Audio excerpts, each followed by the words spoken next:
Hey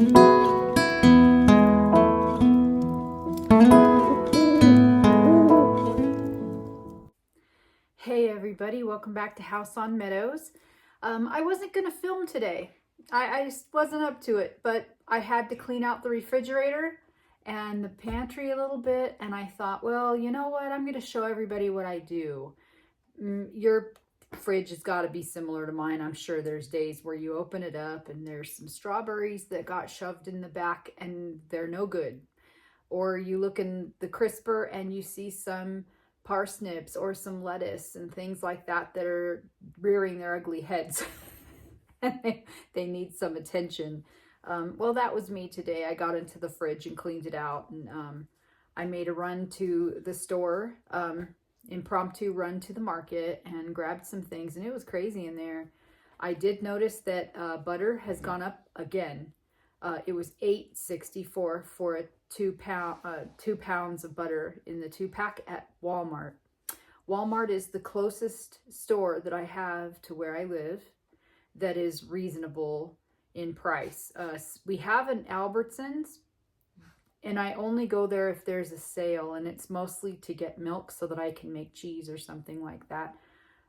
Or maybe if they have a sale on yogurt, I might buy Greek yogurt and freeze it so that I can make my own yogurt. You know, you freeze it in ice cube trays, and I'll do an episode on that. It's pretty convenient to have. But anyway, I came back and I had some fresh produce, and I saw what was in the fridge, and I'm like, oh crap. So I have to preserve it, and that's a chore in itself, because I have already got half a bushel of apples that I picked up last weekend that I have to process. And I still have sweet potatoes, some of those sweet potatoes from that haul that I did last month. So I'm like, come on. And then the tomatoes are still producing. The plants are still producing. And mainly the one in the middle row, which is cherry tomatoes, it's just going gangbusters. It's like putting out tomatoes every single day. I'm coming in and harvesting more and more, and there's so many cherry tomatoes, there's no way I could eat all of them. So I thought, I did dehydrate several batches already, but I think what I'm going to do is just take the the tomatoes that I have, the big ones, and blend them all together and just kind of make a tomato sauce and can it, because you can never have too much tomato sauce. So let me show you what I got over here that I pulled out of the fridge. I'm gonna lower my camera a little bit.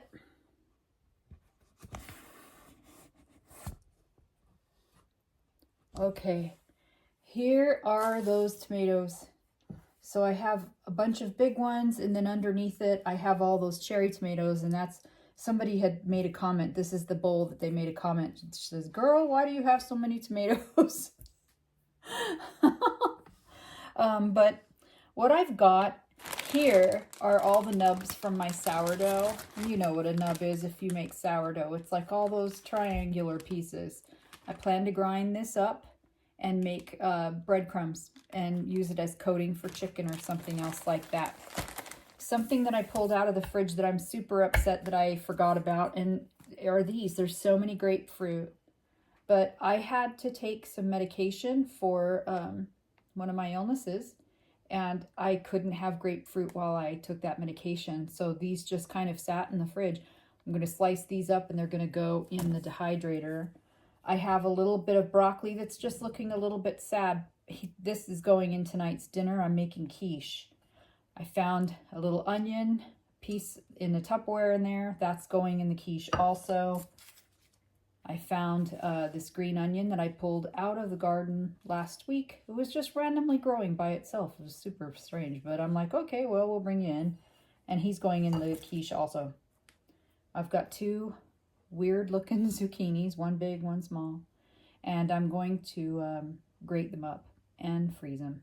It just works best for me that way. I have 6 or 7 apples that were in the fridge. I'm going to slice them up and dehydrate them with some cinnamon. And I've got a whole bunch of parsnips. Look at them. They can't throw these away. So I'm going to, I don't know. I was thinking of canning them. Maybe dehydrate them.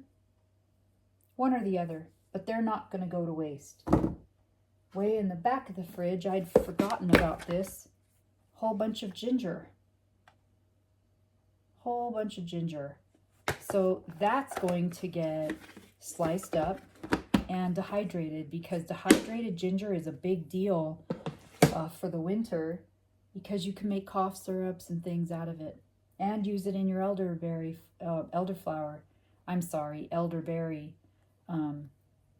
syrup. I also found some peppers. These are also going in the quiche tonight.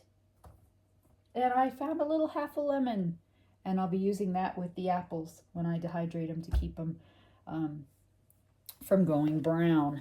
So that's it. That's what I've got in the fridge that I'm gonna save.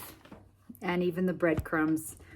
Oh, you've got to just save everything, you guys, because things are getting so ridiculous out there. You just don't want to waste anything anymore.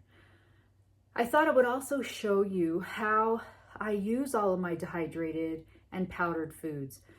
So you could see my kitchen's a mess. Please don't judge my sink. I don't want to clean it. I don't. It's not a big kitchen. My kitchen's really small. My husband actually just built this for me this weekend. Isn't that sweet? I love it. Little practical magic thing going on. I think it's awesome. But here I'm working with this. This is what I wanted to show you. And this is one of those above your counter blast from the past that you see in older houses. I have a love-hate relationship with this cabinet, because obviously if someone's standing right here, how do you talk to them? You talk to them like this, and it's annoying. It's so annoying, but right now it's serving a purpose. So this is what I have to go to. Every time I cook or I bake, I can just reach up and grab my dried or dehydrated products. I've got all of my legumes and my beans, rices. I've got dried herbs up here, chocolates and cinnamons. I keep all of my baking things in here, like, store-bought colors for your food, maybe a few extracts that I've got that are old. I have my sourdough starter that I keep nearby. All of my dehydrated and even freeze-dried fruits and vegetables are up here. So if I just want to reach up and grab some onions, I can. I've got some nuts and my tea, of course, always have tea, some raw oats, things like that. And this way I can just kind of grab at it as needed. Now, somebody had asked me about my kitchen stuff that's in the back here, and I just wanted to explain that whenever I find a really great recipe that I keep forgetting about and I want to try, I'll stick it up here on the cabinet. But I also combine it with very old recipes from my family. You could see how old these are. Look at them. Pie paste. Crazy. And here's one for coffee, a mocha coffee that's frosted. This is really old. So people were drinking Starbucks stuff way before Starbucks. I also think it's really important to keep your old family in your house. So if you have anybody that was special to you that maybe passed away, like my grandmother, this was my grandmother, and this is my aunt, her sister.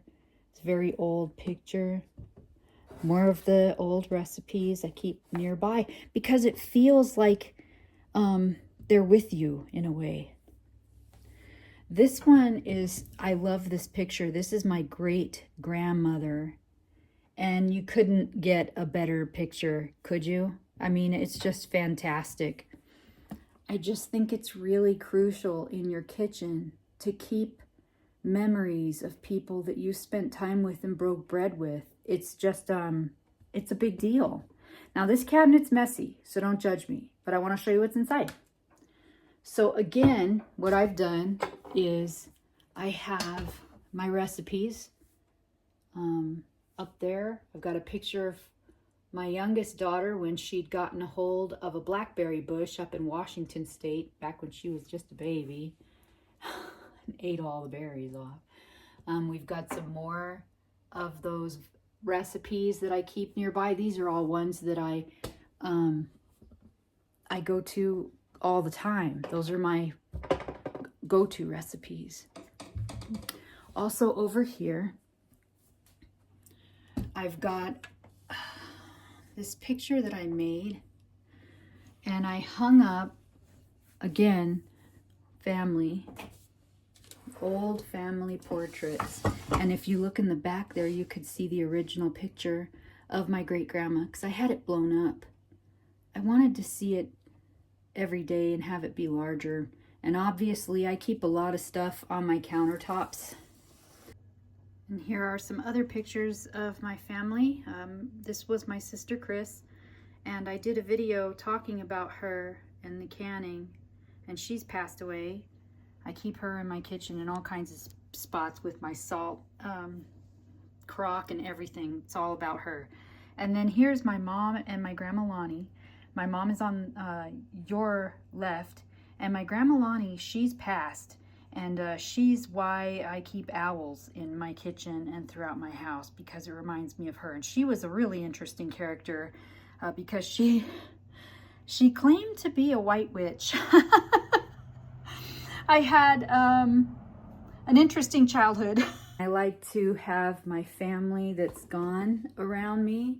It just makes me have a comfort about it. But I thought I would show you. This kitchen is really small, but you can still do so much in a small kitchen. You don't have to have a brand new, modern, beautiful, large kitchen to make it worth something to you. You can take what you have, make it your own. You are the ruler in that area to make it yourself. Now, you probably don't know this, only my close family and friends that follow me would know this, but I was a tour guide for years at the Winchester Mystery House. And I don't know if you're, if you are knowing about that place, but it was very, very special to me. If you have any questions, you got to email me. I'm not going to give anything away like this, but you'd have to talk to me, email me. But Sarah Winchester, who designed and built the house, it was 7 stories tall at one point, and then an earthquake hit and it went down to 4 stories. And she was kind of studying architecture in both French and English, so she was a little bit of a novice, but she still, you know, wanted to try her hand with some things. And one of my friends who worked there, her name was Susan, and she called it Sarah's Hobby House because there were so many weird architectural things going on, and Sarah would change her mind and rebuild over something, and you'd have a window in the floor consequently. It was just really cool. And one thing I loved about that was that Sarah Winchester gives us permission to do what you want with your space. It's your space. Nobody has to love it. If they come over and they're like, why do you have old lady pictures in your kitchen? Well, who cares? So I love it. I think it's great. But to each his own. And I thought I would share all of that with you since I cleaned out the fridge. And I have to dehydrate a lot of this, but you can't. Think of this though. You really don't want to dehydrate a grapefruit, say with a pepper, because they might mishmash the smell and one of them might have an off-putting taste because of it. So whenever I do anything like this, I might pair it with the apples because I don't think that's going to harm one or the other. But if I were to dehydrate breadcrumbs, I would do that just with the breadcrumbs because I don't want it to take on the flavor of anything else.